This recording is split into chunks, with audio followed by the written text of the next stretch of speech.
나같이 한 목소리로 읽습니다. 가난한 자를 보살피는 자에게 복이 있으며 재앙의 날에 여호와께서 그를 건지시리로다. 여호와께서 그를 지키사 살게 하시리니 그가 이 세상에서 복을 받을 것이라.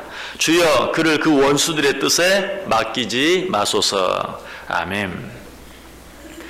자, 시편 41편 시작이 되는데요. 오늘 이 시편 41편 어떻게 시작하고 있습니까? 가난한 자를 보살피는 자에게 복이 있다라는 말씀으로 시작되고 있죠. 자, 가난한 자를 보살피는 자에게 어떤 복이 있다고 말합니까? 재앙의 날에 여호와께서 그를 건져주신다. 또 여호와께서 그를 지키사 살게 해주신다. 가난한 자를 보살피는 자에게 복이 있으며 재앙의 날에 여호와께서 그를 건지시리로다. 여호와께서 그를 지키사 살게 하시리니 그가 이 세상에서 복을 받을 것이라 라고 그렇게 말씀하고 있어요. 자, 그런데 이 말씀을 들으면서 어떤 생각이 드십니까? 요즘 월요일마다 우리 정종택 강사님이 계속 갈라디아에서 있는 말씀들 전하고 있는데요. 주된 내용이 뭐죠? 선행으로는 구원받을 수 없다. 하나님의 은혜로 구원을 받는다.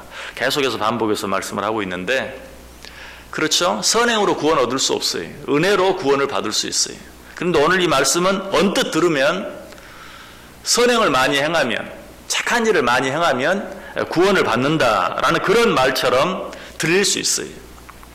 그러나 절대로 그런 말은 아닙니다. 우리가 절대로 아무리 선을 많이 행해도, 아무리 착한 일을 많이 해도, 아무리 구제를 많이 해도 그것으로 구원을 얻을 수는 없어요.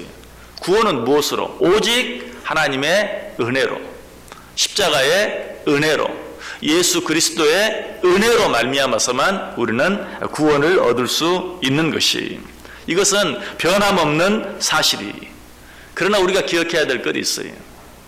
선행으로 구원 얻을 수는 없지만, 그렇다고 해서 선행이 필요 없는 것이거나 선행이 무가치한 것은 절대로 아니다. 특별히 하나님의 은혜로 말미암아 구원받은 자들이 반드시 힘써야 할 한 가지 일이 있다면 그것이 바로 선을 행하며 사는 것이. 선을 행함으로 구원을 받을 수는 없지만, 그러나 은혜로 구원받은 자들이 마땅히 선을 행하며 살 수 있어야 된다. 그 사실을 가장 잘 가르쳐주는 성경 구절이 있다면 에베소서 2장 8절, 9절, 10절 말씀이. 제가 한번 읽어드릴게요. 너희는 그 은혜에 의하여 믿음으로 말미암아 구원을 받았으니 이것은 너희에게서 난 것이 아니요 하나님의 선물이라. 행위에서 난 것이 아니니 이는 누구든지 자랑하지 못하게 함이라.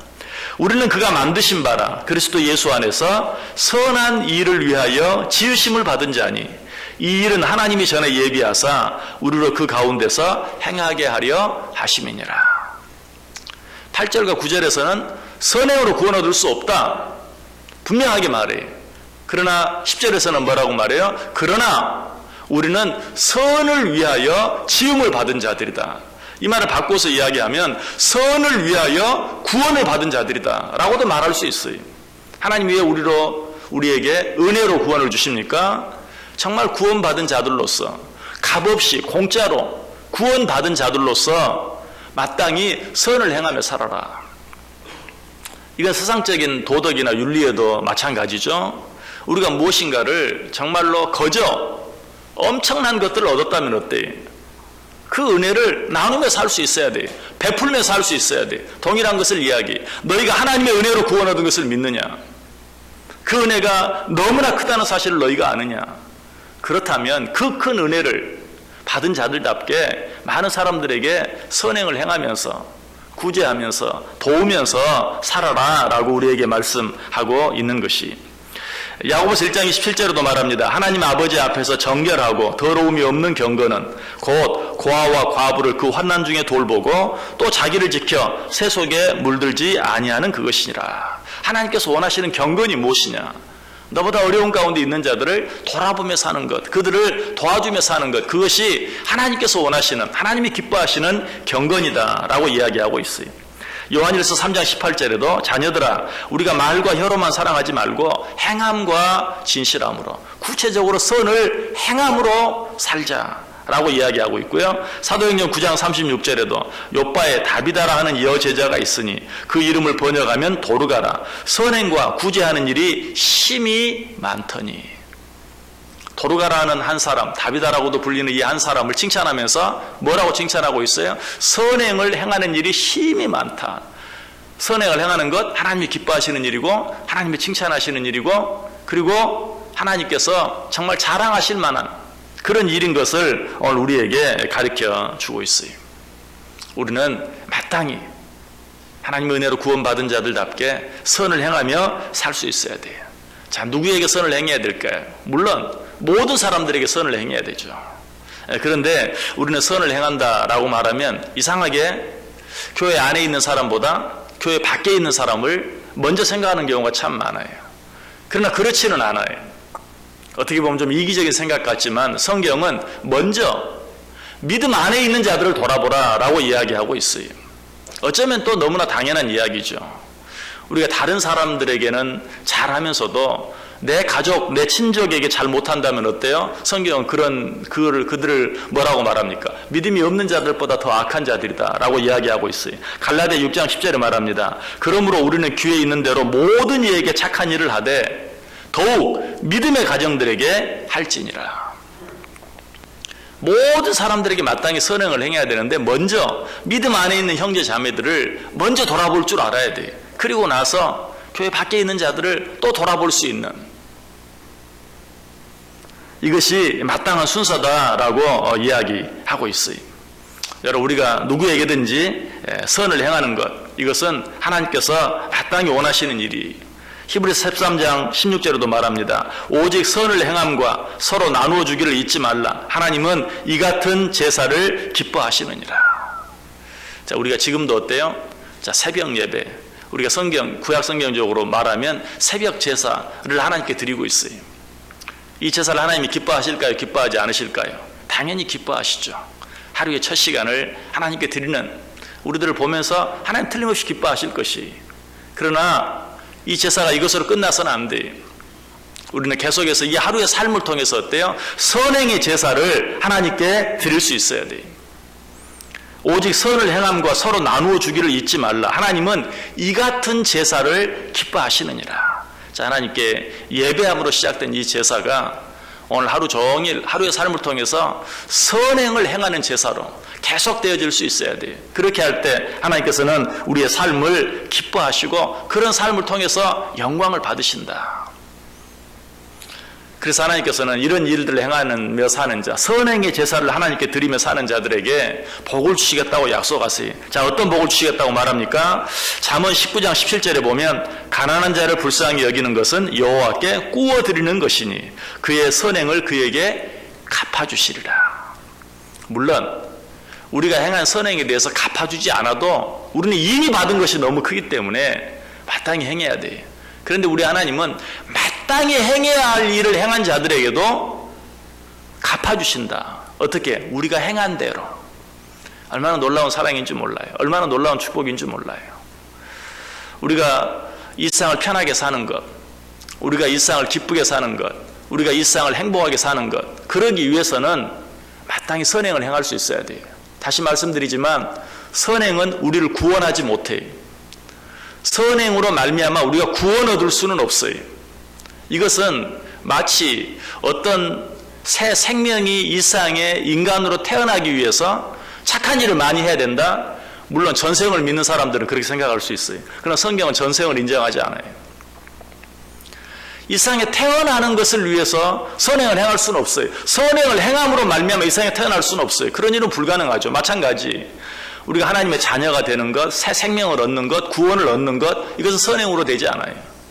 그러나 선행을 행함으로 말미암아서 우리에게 주어진 삶을 좀 더 가치 있게, 좀 더 의미 있게, 좀 더 기쁘게, 좀 더 행복하게 살 수 있는 것이, 이것은 성경도 마찬가지. 성경 동일하게 이야기해요. 가난한 자를 불쌍히 여기는 것은 여호와께 구워 드리는 것이니 그의 선행을 그에게 갚아주시리라. 하나님께서 우리가 행한 선행을 갚아주실 때 우리의 삶은 어때요? 좀 더 풍성해질 수 있고 좀 더 깊은 삶이 될 수 있고 좀 더 행복한 삶이 될 수 있다는 것이. 누가복음 6장 38절에도 말합니다. 주라 그리하면 너희에게 줄 것이니 곧 후히 되어 누르고 흔들어 넘치도록 하여 너희에게 안겨주리라. 너희가 헤아리는 그 헤아림으로 너희도 헤아림을 도로 받을 것이니라. 주라 그리하면 어떻게? 하나님께서 넘치도록 우리에게 갚아주시겠다. 히브리서 6장 10절에도 하나님은 불의하지 아니하사 너희 행위와 그의 이름을 위하여 나타낸 사랑으로 이미 성도를 섬긴 것과 이제도 섬기고 있는 것을 잊어버리지 아니하시리라. 무슨 말이에요? 역시 갚아주시겠다. 어떻게? 넘치도록.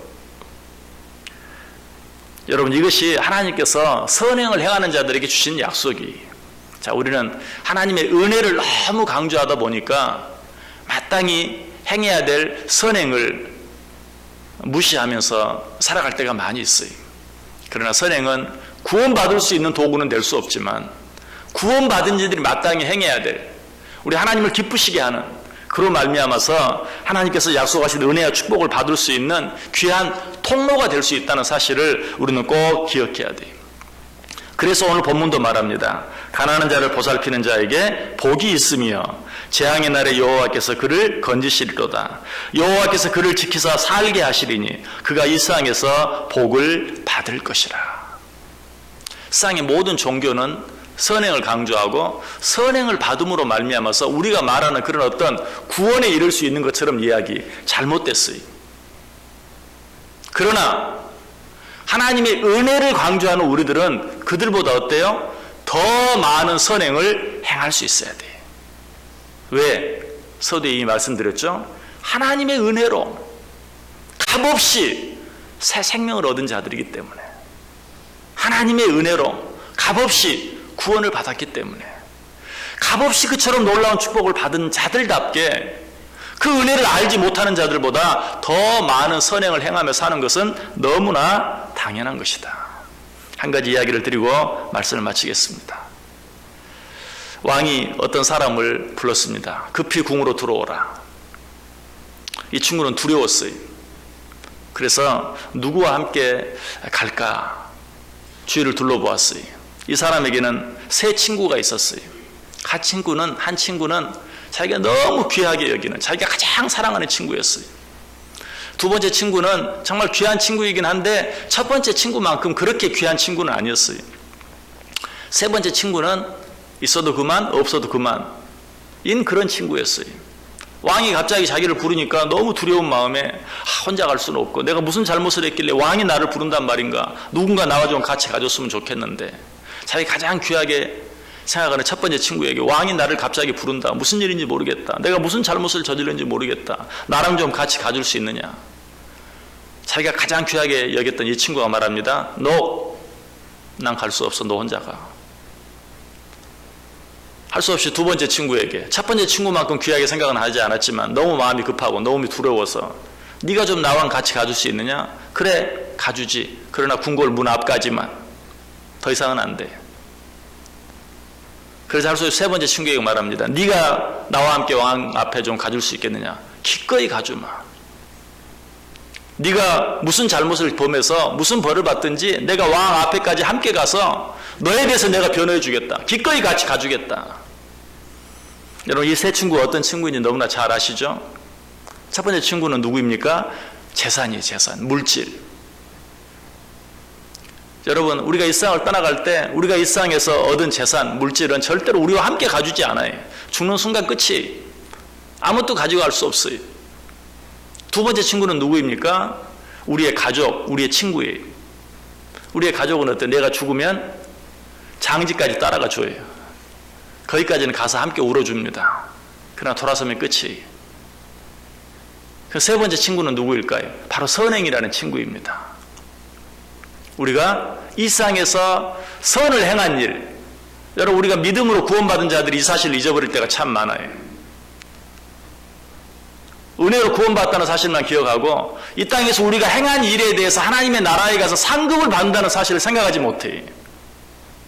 선행으로 구원받을 수는 없어요. 그러나 성경은 분명히 이 땅에서 행한 우리의 모든 일들에 대해서 하나님께서 상급을 주신다고 말하고 있어요. 우리가 행한 선행에 대해서 상급이 있어요. 선행은 구원의 조건이 될 수는 없어요. 구원의 방법은 될 수 없어요. 그러나 우리가 이 땅에 행한 모든 일들에 대해서 하나님 앞에 가서 상급을 받게 될 것이라고 성경은 우리에게 여러 곳에서 이야기. 한 구절을 보면 역대하 15장 7절에 그런즉 너희는 강하게 하라. 너희의 손이 약하지 않게 하라. 너희 행위에는 상급이 있습니다. 너희 행위에는 상급이 있습니다. 오늘 하루 어떻게 살기를 원하십니까? 우리는 믿음으로 구원받은 자들입니다. 구원받은 자들답게 살아야 돼. 은혜로 구원받은 자들답게 살아야 돼. 이 구원을 받지 못한 자들보다 더 많은 선행을 행하며 살아야 돼. 착하게 살아야 돼. 선하게 살아야 돼. 사람들에게 손가락질 받으며 살 것이 아니라 모든 사람들을 도우면서 칭찬을 받으며 살 수 있어야 돼. 이러한 삶으로 하나님 앞에 갔을 때, 하나님 앞에 가는 것은 구원으로, 은혜로, 우리의 믿음으로 구원을 받지만, 그러나 하나님 앞에 갔을 때 우리가 행한 그 선행으로 말미암아 잘하였다, 지극히 적은 자들 하나에게 한 것이 나에게 한 것이다 라고 칭찬받을 수 있는 저 여러분 꼭 될 수 있기를 주님의 이름으로 간절히 축원합니다.